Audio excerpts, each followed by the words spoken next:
I just realized that my writing is pretty bad, but hopefully you can read it. A three-phase load is composed of three impedances of 9 plus J9 ohms and connected in Y. The balanced three-phase source is 208 line to line. So the question is to find the current in each line. So with a power problem, the first thing you do is to, if it's not given, try to draw it so you can kind of visualize what you're dealing with. And so here, the key points here is this is a Y, and you have a phase load. So this is a load connected to a Y source. Well, I mean, it's connected in Y, so there's no delta Y configuration in anything like that. So this is fairly straightforward. So you have your Y load. Oh my god. Okay. This is pretty crappy.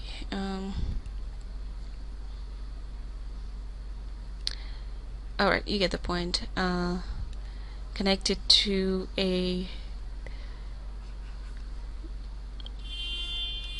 So this is typically what you have when I'm drawing the voltage. Okay, so whatever that goes to. I mean, if we don't have a load here, so we can kind of sort of do it this way.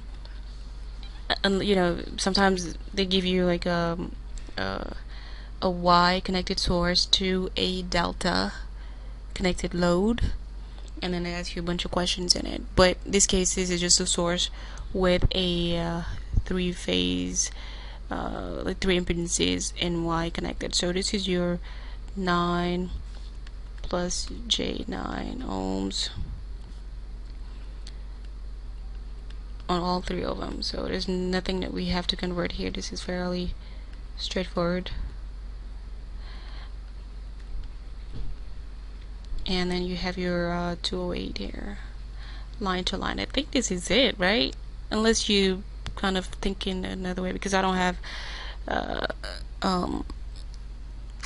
let's see here. Yeah.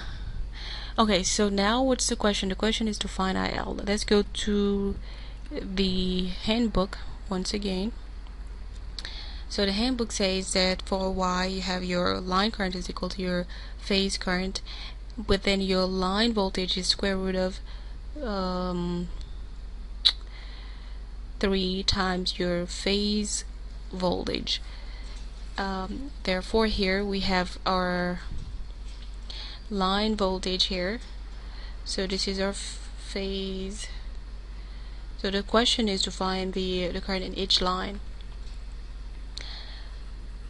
So we have our VL is equal to square root of 3 VP, your phase voltage. Now to find the current going through one line, you have to find the voltage going through that line, and so therefore we have to convert it.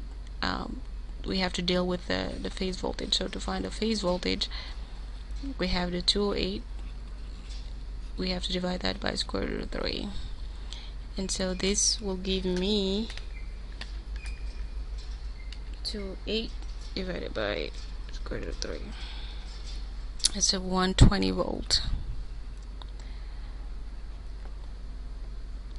And so my IL is equal to my IP is equal to my 120 divided by, now typically what I do is I convert this to polar form using the calculator.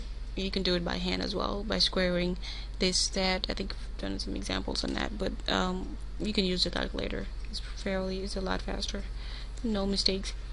So that and then so that gives me 1272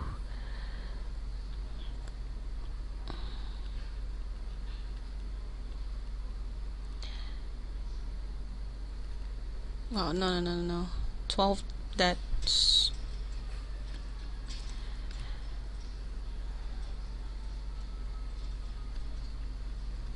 over the angle of 45. decrease. And so therefore, if I invert that and I time it 120,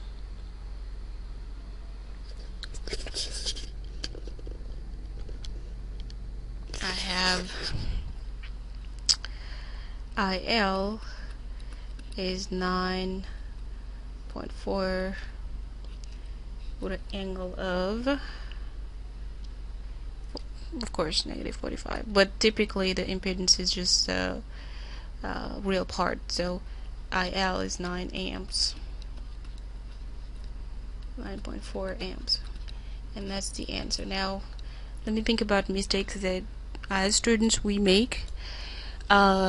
Is probably forgetting that we have a y here, or maybe you won't forget that because it's actually written there, but sometimes students will not divide. We are not dividing like the 208 over square root of 3 because we assume automatically that the 208 is actually the voltage going through the phase, and so typically we do like 208 directly divided by this, and so that's wrong.